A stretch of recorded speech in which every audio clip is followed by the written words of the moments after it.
Dole ñefe. Gumo leen yàlla waay.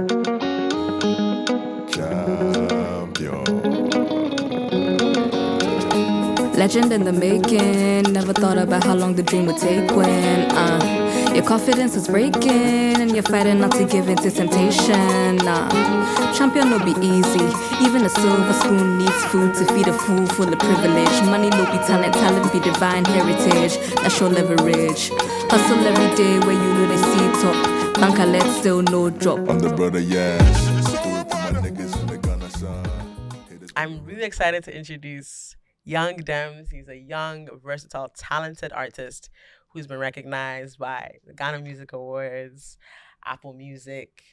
You've made bangers with so many people. You've worked with all sorts of people from Kelpie Vibes, DVD, Oxade, Herman Suede.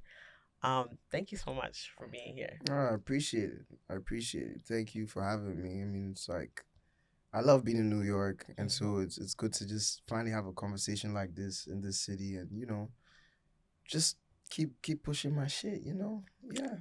What's been your favorite thing about this? This is not your first time in New York, is it? Second. Okay. Yeah. What's my favorite thing about New York? There's like a lot of different kinds of people here, so it's like you can't really be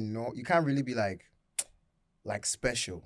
Do you know what I mean? And you like that? Yeah, I do, because like it not like special to other people, but like now you're special to yourself because you have no choice but to just Be yourself. Yeah. You know what I mean? So I actually like that. Some people actually don't like it. They're like, there's too many people here. It's easy to get lost. The rats. Feels depressing. But like me, I don't like really talking to people when I'm on the street. So so you like that? I actually People prefer that. Yeah. Fair enough. Yeah. But I mean, back home, do people talk to you randomly? People mind my business too much because, like, like, we're in New York. Like, you can wear what you want to wear. You can have whatever tattoo you want to have. But in Ghana, even this hair, I get weird looks from men, women, kids be looking at me like Google-eyed, and I'm like, who taught you how to stare like that? Like, close your eyes. I mean, Ghana, we definitely have a staring problem like that. Yeah, no, like, no matter, even if you're normal. School, church, like, people just stare into your soul type shit, How long you been growing your hair out for?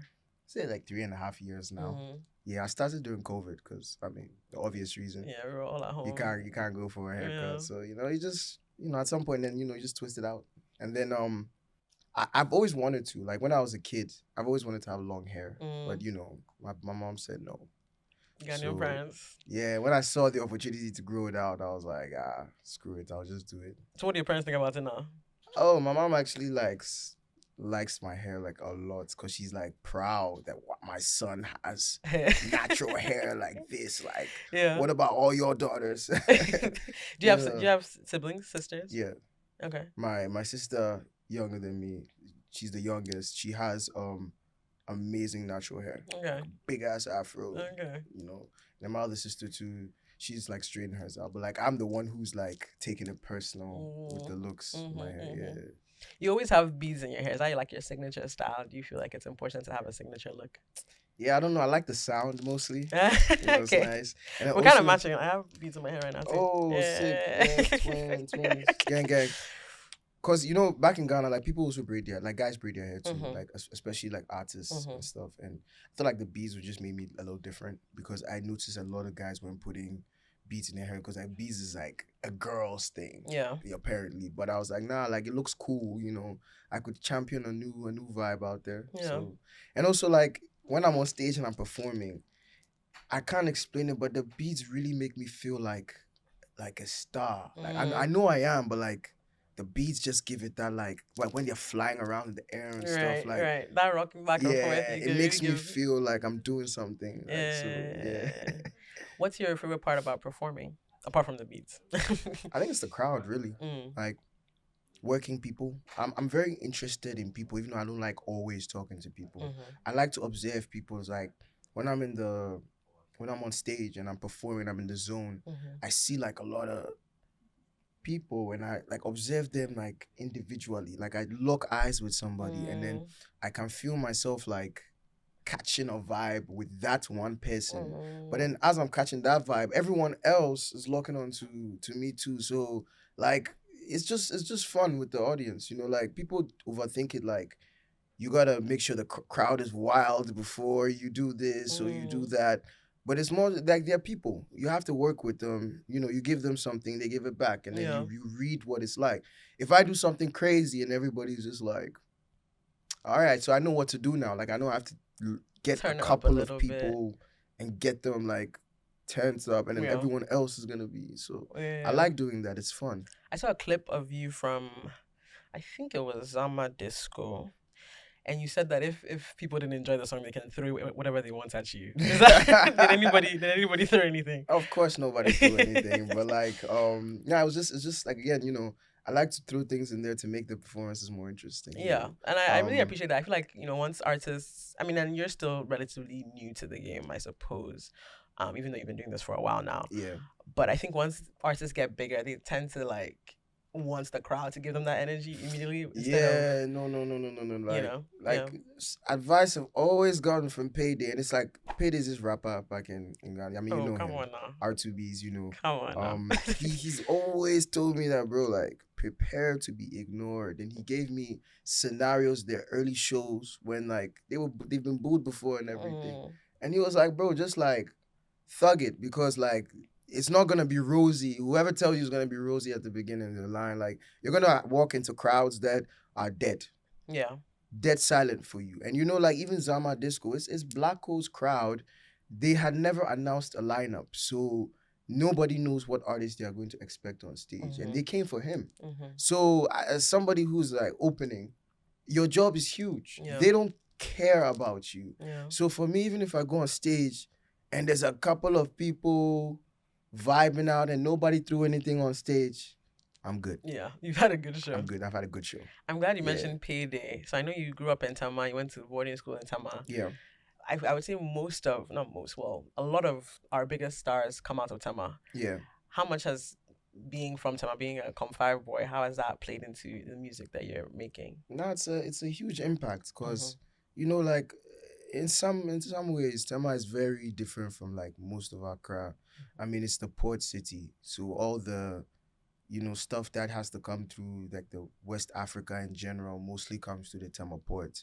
So, you know, the kids who grow up there are used to seeing like the easygoing lifestyle of people going to work at the port and then coming back home. The city is not like super crazy, you know, like it's a bit more of a mellow vibe, like slightly suburban. So I think it's one of our only properly planned cities. Yes, funnily enough, people don't understand it, but if you live in Tama, you know the city is very well like demarcated in the different communities and stuff. And like, I think that vibe is just really good for a creative person because we're not around too much noise. So if you did Tama, I mean, when I was working at this studio in Tama with Kwesi Arthur and you know my other guys, Twitch and Mole. You know, we didn't do anything but make music every single day because where we did go out to unless we did go Accra. But there was other stuff, you know, we can go and play football, we did go Chinese courts, go play b-ball, like it was cool living and it makes it easy for you to just be like on a steady creative like course, you know. Yeah, absolutely. I like Tema.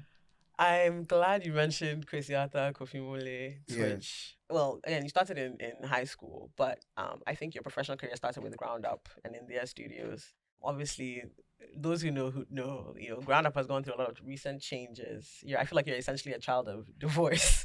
How has that sort of changed your trajectory and how you focus and where you focus your energy and your music? I mean, contractually, I was never signed to those guys. Right. You know, there were other obligations that maybe did not go the way they were supposed to go. So amicably, you know, I decided to go my own way and start my own career, you know, by myself. Nevertheless, I'm not a kind of person who's like bitter to every instance in regards to Ground Up. You know, like there were some very great days. We made a lot of amazing songs that put all of us on a pedestal. Absolutely. So it'd be very terrible to like just shit on everyone who was part of that. But like, you know, there were great experiences, there were bad ones. But I think everyone in my team, my personal team always knew that we were going somewhere that was not necessarily involving them like full time. Right. Like, you know, we always knew that we were going to tear our way. It's just unfortunate things happen the way they do. And, Right. you know, it's just like a cautionary tale for every young artist and producer out there to just, you know, make sure that your trust game is very high Yeah. and your discernment is also very high. Yeah. Yeah. I just had an interview with Herman Suede, and his team is mostly made up of his family. It's his brother, his parents. Yeah. And I can imagine that makes a big difference in his trajectory because again, like it's people you can trust. How did you meet your team? How did you meet your manager? How did that relationship start? It's so funny because I've worked with Herman Suede and Yeah. I've had like first-hand experience with working with family with him. Mm-hmm. So I also know the differences of like working with people who you would consider to be your homies or your friends or someone who you just respect and you want to work with you. With my team, let's start with my manager. Gabash, he's right there. Yeah. I mean, he likes to be low key, so I won't say too much. But he and I started working because I was at Ground Up, and he used to come to the studio because he lives in Tema, Mhm. and he's an aficionado of music. So he always used to bring people to the studio for me to work with, and I just thought that it was like a no-brainer that somebody who brings you people to work with to elevate your career to some extent Right. is technically doing the job of a manager. So I actually asked him if he would step in and like do the job because I believe that it's about like commitment and then like believing in what someone does that makes a good manager, not necessarily the position they're in life or Right. like the money because, you know, a lot of people have worked with people like that and it hasn't gone well. So I Right. just used my, you know, my judgment skills based on people around me that I work with. Okay, this guy could be like a really good manager. Right. And in the long term, it paid off. We met other people along the way. My other manager, Timo, Mhm. and Good Vibes. We basically, as we kept dropping music, you know, you get interest of people. I was a producer too before, so I Right. sent music to a lot of guys in the industry when I started singing. And Timo calls me out of nowhere one day in the afternoon, was like, bro, those demos you sent me, was that you singing? And I was like, yes. And he was like, bro, I want to be part of this. And I said, you know, we're down. So Mhm. again, along the line, we keep moving, we keep going, and we just meet more people. Or we have friends that were, you know, like sitting back before, but now are taking an invested interest Mhm. in what I'm doing because they see like we're getting like some motion. So Yeah. yeah, eventually, you know, we have a team that's like a full of solid people, friends as well, who respect each other enough to collaborate and work, you know, for my music to get out there. And I think the last member of my team that I would say maybe is different from everyone is my sister. Mm. She works on the creative side, you know, on the creative direction, you know, producing as well. Okay. So she works with me because, you know, we're fam. So Yeah. Did you Yeah. teach her that, or she picked it up herself? a bit of both. I Mhm. think that she's been interested in creative like direction and stuff like that.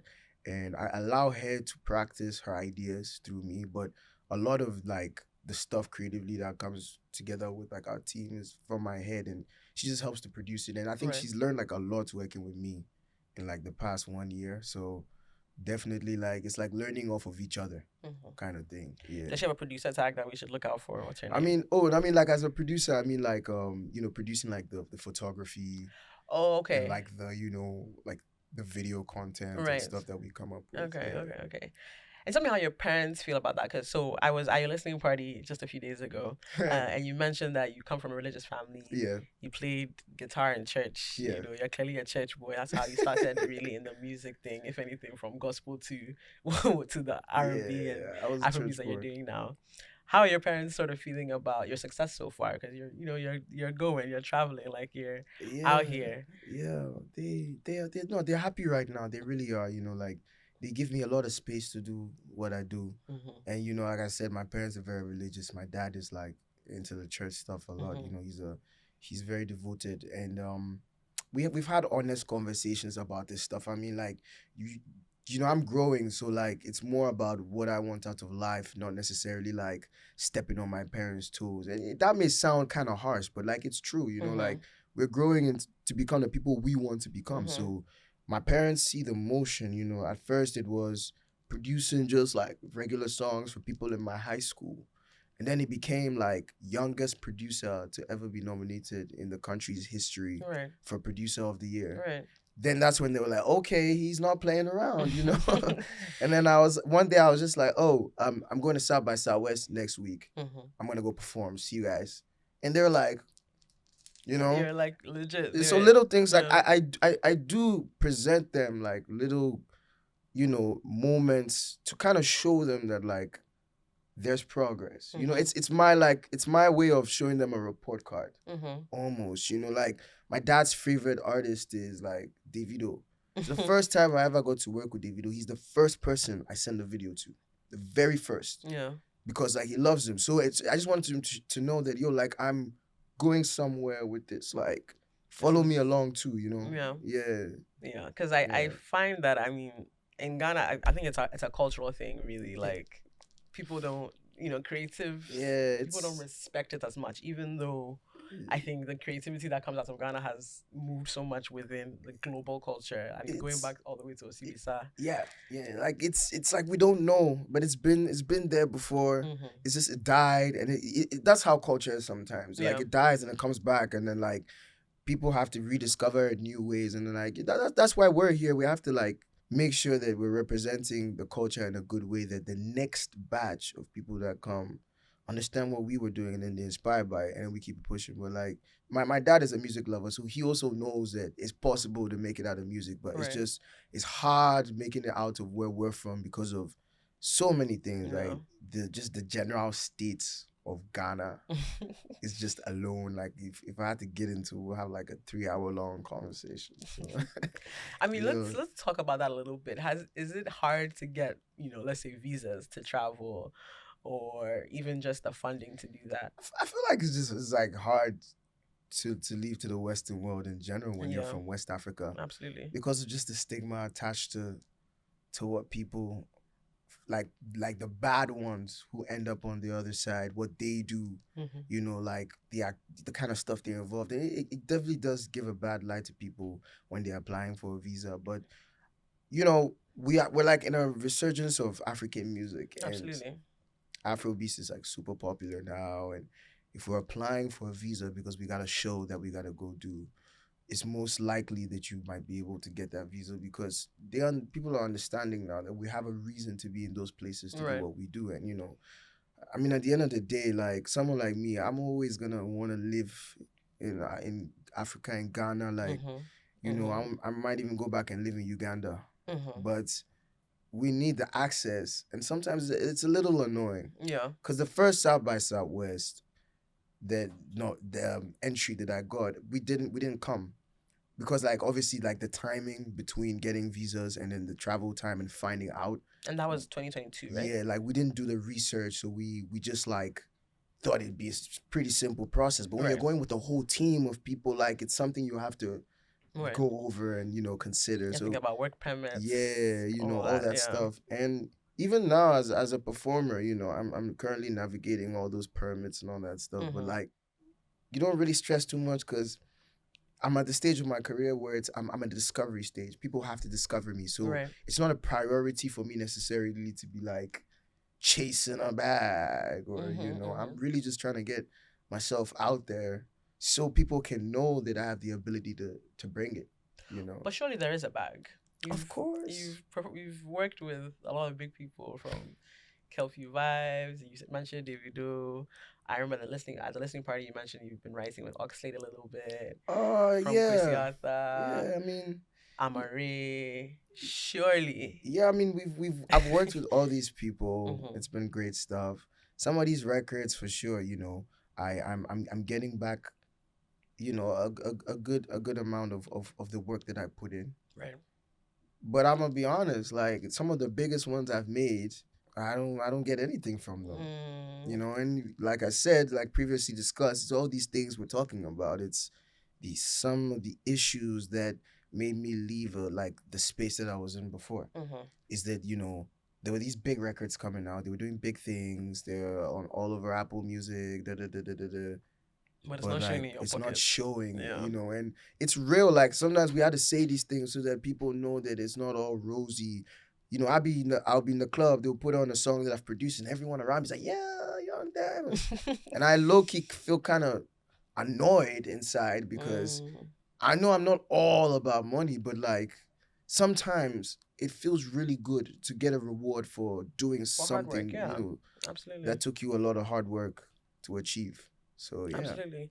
And I think that's why, I mean, so many African artists try to go outside of the continent because that's really where the money Yeah, comes you know, in. there's definitely a bigger bag Yeah. performing out here. And I know I don't think it's necessarily like anything but just the audience for going out to casually listen to like live music is a little different here. The facilities are a little different, you know. There's so many different kinds of auditoriums, cafes, places you can perform. So obviously the market for people going out to shows here is much bigger. It's just math, you know. Yeah. And Ghana is a little smaller, and we got our issues. So Yeah, people don't have the disposable they don't have income disposable like that. income Yeah. to just be going out for shows every week. Yeah. You know, so you know, we just live it how we get it. You know. Absolutely. Yeah. I want to talk a little bit more about high school. So in my research for this interview, I didn't realize you were the one who produced For This Side. I still have videos of of us at parties dancing and like going off to For This Side. What do you think about the kind of subcultures that these high school like rap groups create? Because I feel like I've loved, you know, Amare started in high school. You started in high school. Shout out to RTJ, Yeah. Shabazz, all these people. Herman Sway. And honestly, your Yeah. school, I don't even know, you guys, so many people have come out of your school. Let me tell doing you, music. TIS, we're birthing superstars. Like, you guys, what's going on over Tema, there? just anyone watching this, Tema International School. Like, I'm calling it right now. I don't think anyone understands what's happening. It's actually a bit, like, what do you think I'm about coming from there, right? Herman Swade is coming from it? there. There's this new artist called Boy Story. Go check him out. He just dropped a song with Odunsi. Okay, Boy Story. He and I were in the same grade. We were in the same dance Is that the group. same as, is that Boy the Genius? No, No, Boy that's a the different Genius is a different guy. But he also Boy was TIS. Story. I don't think. No, Boy the Genius's grandmother was on the board of TIS. You feel me? Okay, It's a alright. very strange thing. Right, what is going on over Yeah, there? it's a very, very strange thing. No, but also like Almighty Trey, you know, Troy. Shout out those guys, you know. That's like the first song I ever like produced, and then it ended up on radio, on SoundCloud. So, you know, like, And I mean, that was a hit. Like, and yeah, we were on radio at that time. High school boys, IS boys on the radio. It was a big deal. Like, it was a good it song. was a big deal. Like, I wish you guys could re-release it because that was my tune. Like, that was. Yo, no, that was Big a banger. good time. Yeah. I'm just, even when I was in Form 1, I was 13, 14, even I went to GIS. Yeah. Back then too, there were also these rap groups and people trying to, you know, just start off a little something. And I think your generation, our generation, was a little lucky because at the time that we were coming up, Afrobeats and African artists are becoming more popular. Yeah. And so I think it was just a perfect like recipe for people blowing up. Yeah. And so, I mean, what I would wish for our institutions is to sort of encourage that, to encourage these subcultures and to push that narrative, especially in a time when we're in the highest demand. Yeah, I mean, really, that's essentially like one of the things that could save the industry, or more so like elevate it. Sorry, you know, I think about the kids today. There's not a lot of conversations about even the throwback music we used to listen to, and I mean real conversations. Like when we talk about hip hop throwback music, we can go so many different directions, but these kids can only make the most cliche references of Ghanaian music possible. And I find that disturbing because there's a lot of great artists making different kinds of stuff. Like Moses Sumney is Ghanaian. Like, that's a crazy flex. Crazy flex. Crazy flex, you know what I mean? Like, Yeah. when I found out and he spoke Tree to me in the studio, I was like, are He you speaks serious? Tree, wow. He speaks Tree better than me. Like, yeah, like, I was like, that's so crazy. So, you know, Foggy Raw, I think he goes by. I'm a fan of Foggy Raw. I've never met the dude, but like I really, really, really mess with what he's doing. Like, and like the fact that he also reps. You know, he said he's Ghanaian before, and that's how I discovered him. So I'm like, that's super, super cool. And the kids back in GH, diaspora, we could talk about these guys outside of Ghana. We could talk about them, the guys inside of Ghana. We can cross the culture over, like make it a whole thing. That's what we need. That's what I feel like maybe the institutions in Ghana need to do, more programs based on, you know, bringing like the audience of people who listen to Ghana music, the Ghanaians and the creatives, and, you know, Bring them bring the together. community together, because Mhm. it's not like the artists are their own people, Mhm. and then the audience are their own people. And Ghana artists are always arguing with the fans, Mhm. and that's not the way this is supposed to be. It's supposed to be like, How do we how do we merge create the this? most How do we efficient? create a community? You know, Yep. like, yeah. Absolutely. Why am I always fighting Ghana people? Like, that shit doesn't even make sense. Mhm.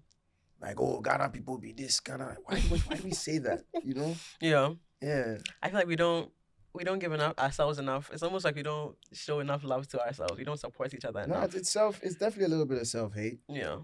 There is also slight crabs in the barrel mentality. Just the hint of it Right. in our society. I think it's something we need to get rid of consciously, Mhm. because it does sometimes feel like we're interested in like communal failure. Like when one person suddenly doesn't make the mark, everyone's like laughing and making jokes. Mhm.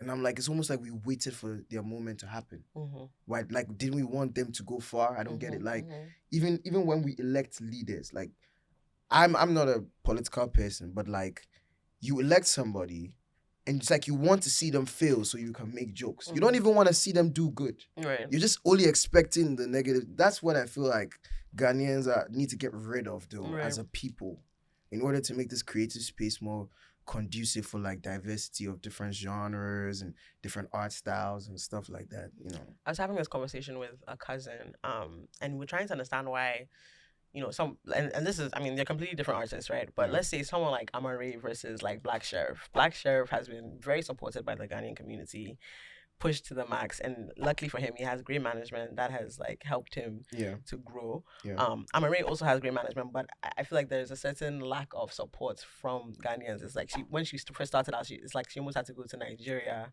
to sort of get that push. What do you think it is about, the difference between those two people that Ghanaians are hesitant to support one versus the other? I think it's more so like just differences in demographic. Right. People make it seem like, that Amare gets a lack of support because of her background. Right. But I don't think that's necessarily true. I think there will be some animosity from some Ghanaians about her.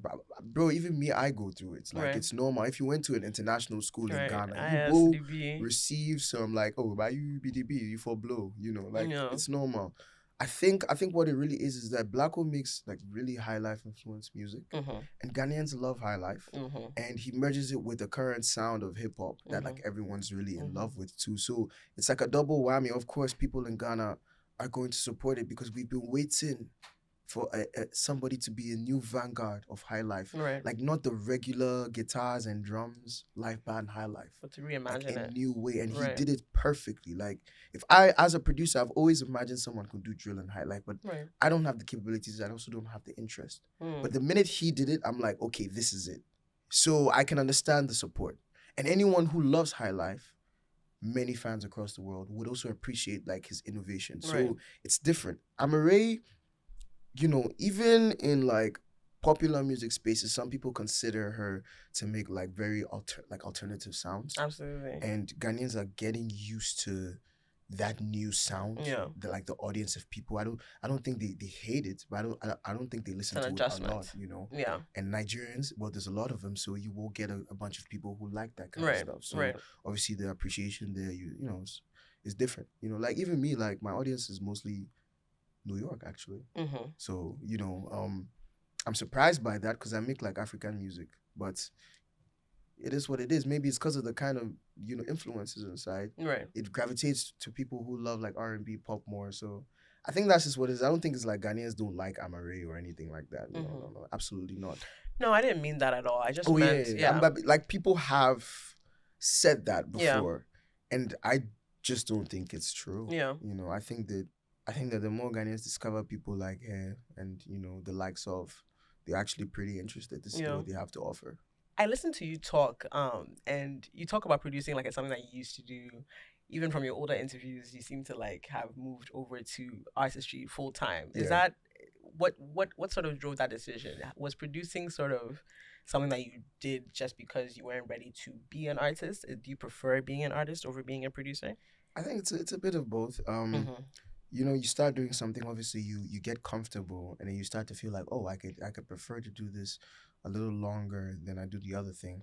It's like football, There's some players that start on the left wing, and then they end up becoming strikers. Right. There's goalkeepers that ended up becoming like some of the greatest like forward players in the world. Right. So it's just like the more you do something, maybe you start to find new things and new ways, new approaches to like do the same thing. I think singing and producing for me are the same thing, because at the end of the day, it's to make a really great song that people will make wonderful memories to and have a good time to, and I will listen to and be comfortable with what I'm hearing. So I've never stopped producing. I think it's just I'm so fluid at it now that I don't need to pay too much attention. But I'm not fluid at singing as most people think I am. But you know, I want to spend more time doing it.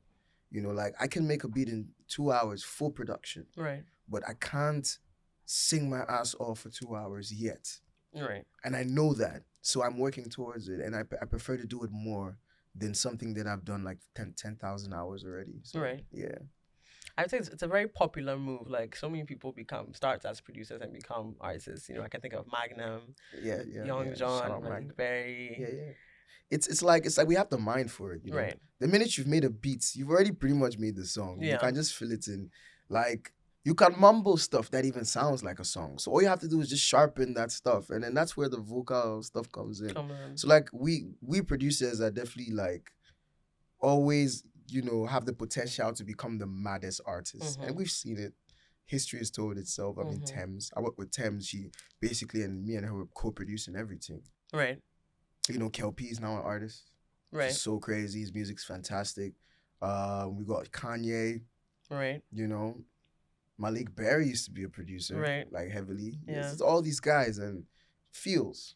Yes. Perfect example. Yes. You know, so we have It's it. very common. It's just like it's timing sometimes, you know. Yeah, I feel like also producers know about the industry, so they know when to bite their tongue. So when it's time, like you mentioned, Young John. I fuck with Young John. You could tell that he's always had it there, Right. but like he waited, you know, until it was like a good time to unveil himself, and like it's paid off like crazy. Yeah, you know? Like, definitely. so yeah, I think there's that too, and I followed that. I waited till it was time to put out music. I was ready. I'd be like I could go on stage and perform this song and not feel like I'm too nervous, because I've done this enough. You know, yeah. So do you feel like producers are underappreciated for the work that they do?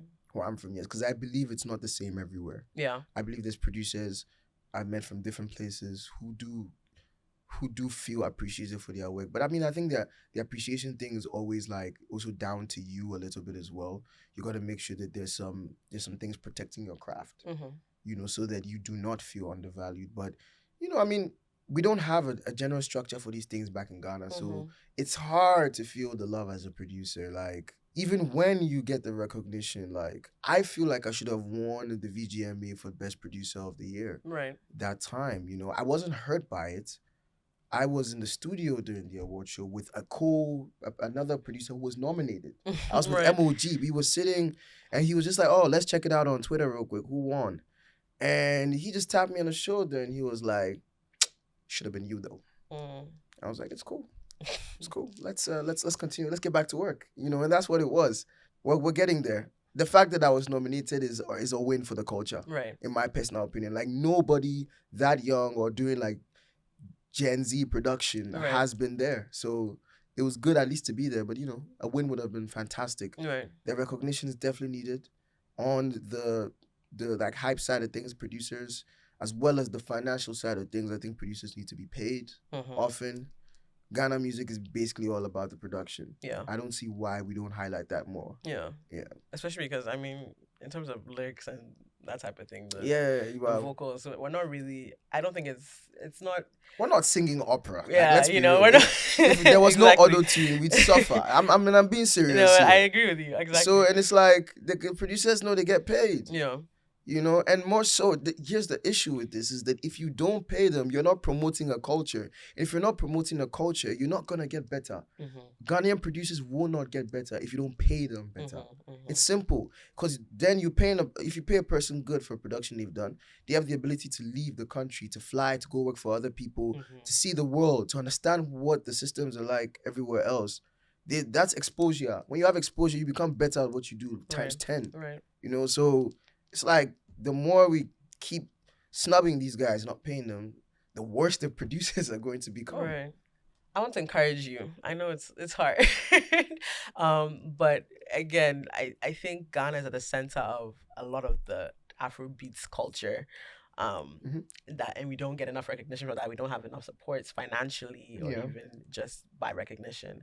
But I will say that there's always someone watching, and there's always people that will support you and push you. And so, no matter what, I want you to keep grinding and still be young Dems. Yeah, And you will get that recognition. Absolutely. I'm always grind, you know. I've never really let the recognition thing even get to me Right. like that. Like I've always been like really hell bent on my personal recognition for myself before anything. Mhm. And it's brought about this calmness in me that makes Mm. it very easy for me to deal with Mm. sometimes not being like recognized, you know, and like I know that people who also I want to recognize me, I want to listen to my music. It could be anybody, but at the same time, it's like I don't stress it when, you know, like I'm not feeling it, because at the end of the day, I jump on the mic, you know, I jump on the keyboards. Whatever comes out is for me Mhm. first Mhm. before anything. I really have to like it. Right. So that's what I'm driven by. It just happens that it happens to be that other people really like it too. Yeah. Some more than me. So, and that's great. But like, you know, if I get no recognition for it, I guess that's what the universe intended. But like, that's not happening. So I want to talk a little bit about your EP. Let's Yes. focus on, the work that you're doing now. Yeah. Really great EP. I love Do What You Want, Futuristic. Tell me a little bit about the process of making this EP. I mean, it took a while for the songs to come out, but they were made like almost some almost 4 years ago. Mm. But the whole EP was put together like 2 years ago, and I just set it down to like it was a good time for me and my team to put it out. A lot of the songs were made from scratch, Mhm. and from scratch process is like maybe there's a piece of vocal that I have, or like there's like an instrumental part that we could use to build a larger song. Right. The only song that was just me trying to match the vibe of the beat was Futuristic, Right. and that was produced by Tara Cora. He's also featured on it. Like he didn't sing though. I sang like, Dutch the whole Caribbean thing. producer. Yes, Dutch Caribbean producer. Like Yeah. it's so crazy how this guy from Netherlands makes Afro beats. I'm like, bro, like where the fuck are you from? Like I don't understand. I called him on FaceTime and I was seeing him and I was like, you made You made these. this song. And he was like, yeah, nah, he's from Curacao. And I was like, oh, Curacao. Mhm. You know how the West Indies and also like West Africa have some kind of a relationship, you know. So I was like, okay, that makes sense, you know. He's a very instructional guy. Right. He loves to be hands-on with the songs he works on, and I respect that. So he would like tell me what to do. He would actually tell me like he doesn't like certain parts. I had to change them. So it was Futuristic. He didn't like the second verse a lot. Mm. It was actually my team that told me like, no, it's good to go.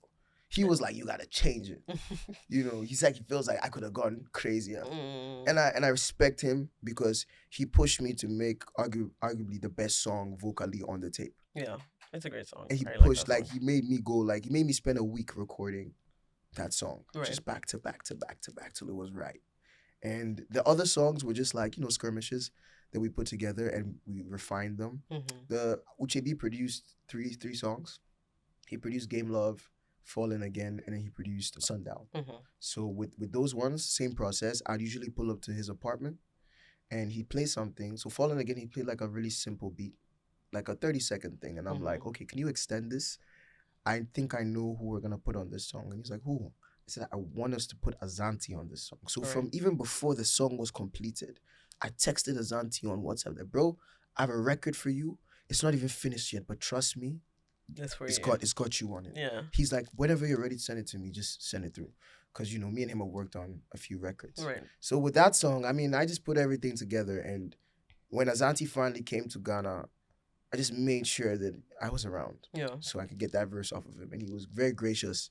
He put it down in like 15 minutes. It was crazy.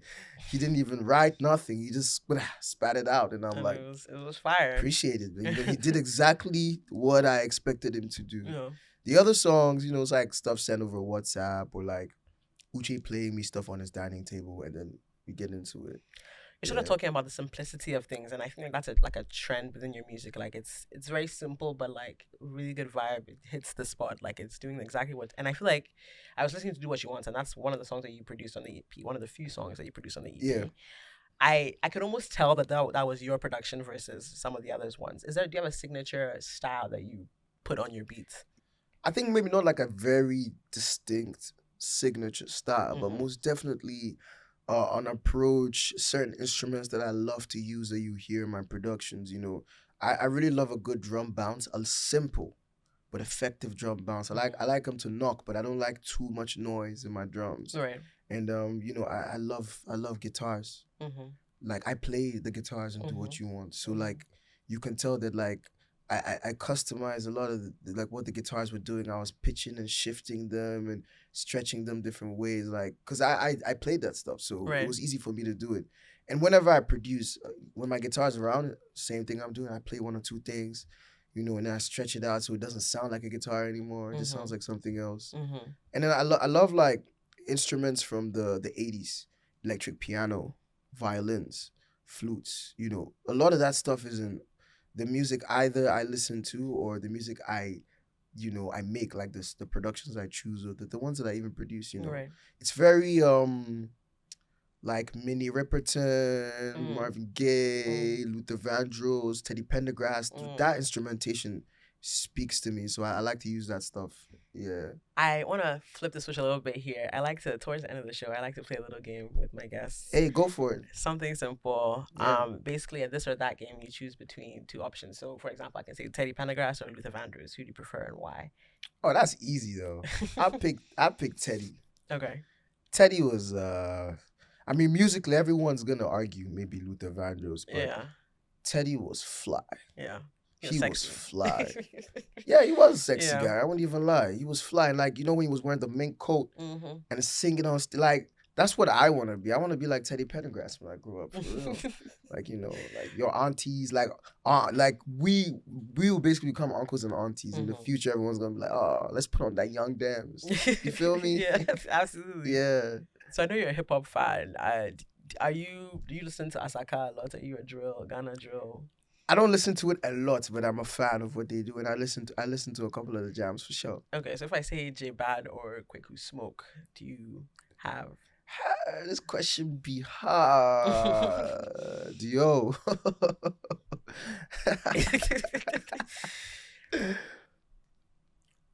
I'm gonna choose Quick Who Smoke, bro. Okay. He's going crazy right now. Yeah. Bro. That's my homie. He's Still. going really well. He's going His crazy. last album is very good. He's I also going really crazy. enjoyed Play Man. Which I think Yeah. that was 2019. Playman was fire. Yeah. Okay, you know, Bo. Oh, I try, you know. Yeah. Let's go. Let's throw it back a little bit. Some more old school people. Well, not old school, but they've been around longer. Sarkodie or EL. You know, this may seem like an easy answer, but it's not. Mm. It's not at all. Because they have different styles. So I'm Bro. trying to get the sense of what you And then prefer. also like what EL did for us when we were in high school, Right, when we were in middle school, right. can never be replaced, bro. Those jams, like, oh, that's a tough one. But you know, like Sarkodie is from Tema, so he's a legend, man. You gotta give him that respect, man. And I mean, Sarkodie and EL, you know, they're basically work husbands, right? They did a lot of stuff together. Work husbands is crazy. Yeah, okay, I'll go for Sark though. Okay, I'll go for alright. Sark. And then I think this one will be hard for you as well because you've worked with one of them a lot. Hey, don't put me in trouble now. No, I'm just playing. Just playing. Guilty Beats or KLP. You know, they both have Yo, that's not even fair. they both have big people on their roster. Hey, you know, Beyonce, yo, to Janelle Monáe. Yeah, because Guilty is also one of my many mentors, man. Right. So big up Guilty Beats. So much respect for you, Right. bro. Nah, I can't answer this question. Okay, you know, that's fair enough. There's no way. No, not even like, because I was trying to actually give you the best one, but I can't.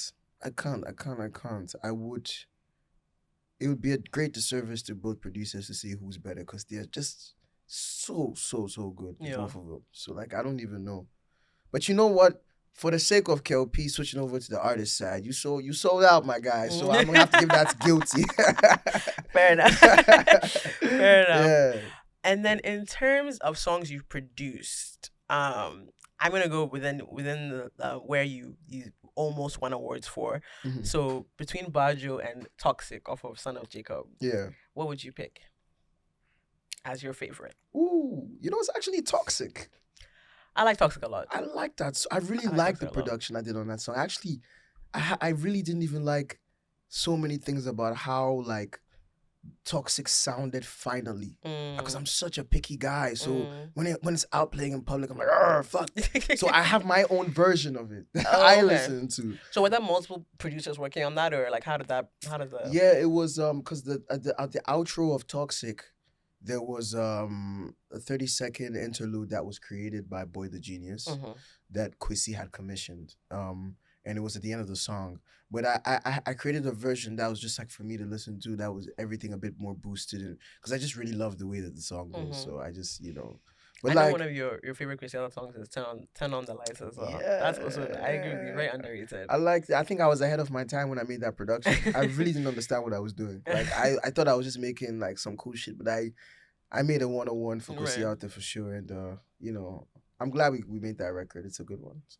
Is there a possibility of more work with Kwesiata in the future? Hell yeah, I have Yeah. to actually call that, bro. For real, I haven't seen him in a minute, but like, we're still in a very good like standing in our relationship. Like we've never had any beef or anything. He's been a great guy throughout my career. He's always encouraged me to take music seriously as a vocalist.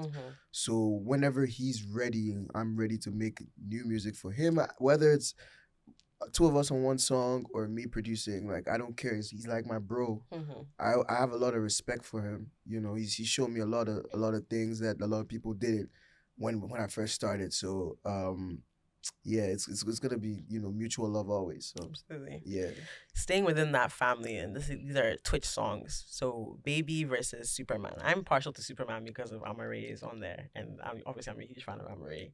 Oh, that one's easy though. I like Baby. Okay. Baby is a great song. That was a big hit as well. Yeah, a lot I of mean, people like that song. in Ghana, a lot of people liked it. I'm glad they did. That was like the early days where we were trying to shift the sound a bit, on our end in terms of ground up and stuff. So it was cool that they liked it. Yeah. You mentioned Mewu. Yeah. What's the name of that album again? We Outside. We Outside. That was a crazy project. That was a really crazy project. Yeah, I felt go back to that often. I do feel a little shit whenever I think about that project. But for many reasons. Yeah. I produced a lot on there. Yeah. Even basically all the interludes as well. But it was a time, man. We went number one. Yeah. First time I ever felt like that feeling of Yeah. doing that. So that was cool. But I wish it was better. Yeah. But again, Yeah. no one can take that from you because that was your work. Yeah. Baby. Yeah. 100%. And Chale, that was an album that we'll come back to. I won't forget that period. Absolutely. I still go back to that album all the time. Won't Like I forget that do. period. Love that album 100%. This has been a really good episode. Thank you so much for coming. This is In the Mix, the podcast dedicated to celebrating, loving African music and sort of demystifying African artists and the art that we create and our performances, to sort of ensure that as Afrobeats and African music and all the different genres that are sort of forced into one genre of Afrobeats are understood for their complexities. And so I like to invite people like you who are working within the industry to have that deep understanding of creating music and having to bring that to the forefront. So I hope your manager told you, because I texted him this. The reason why we call it In the Mix is because I'm very inspired by Apietus and obviously that huge tagline that he has. Apietus in the mix. So I always ask my guests, yeah. what's your favorite Apietus song? When you asked me this question, I laughed. Because I'm like, that's so... Very hard question. It's a hard question, but I didn't... We were going through the names, and I was like, when he said one name, I was like, okay, this is the one. Mujiba. Classic. Yo. Classic. Till this day. Classic. Till this day when that song comes on. Like, I'm trying to imagine how he made it. Because it's fire, bro. Very fire. It's fire. Honestly, that era... I wish we could revisit it because we didn't know what we had, honestly. I wish we could grasp onto it for just a few seconds longer, man. But unfortunately, it's gone. So. Okay, Young Dems, please tell people where they can find you. YUNG D3mz everywhere. Apple Music, Spotify, Audiomack. for Ghanaians, Boom Play, Mhm. you know, or Africans. On socials is the same thing. I try to keep everyone posted and updated on my music and my whereabouts. So if you want to reach me, those are all the avenues that you can check it out. And also on YouTube as well. So Wonderful. yeah. This has been In the Mix. I've been your host, Mariah. Thank you for listening. Nigga know the whole, but I make 2 hearts. Make I hit light space, make I chop jack doors. You can get it for the low, I can never take a loss. I'm the nigga with the sauce, nigga yams raw dog. And if I did with your ex, but I'm making no vex. Latex, I'ma pull up in a minute, no stress. Big Benz, I'ma pull up and I hit it, no flex. All 10s, I'ma get it with the commas, cause I'm blessed. We be blessed, and we be champions. My champion will be easy.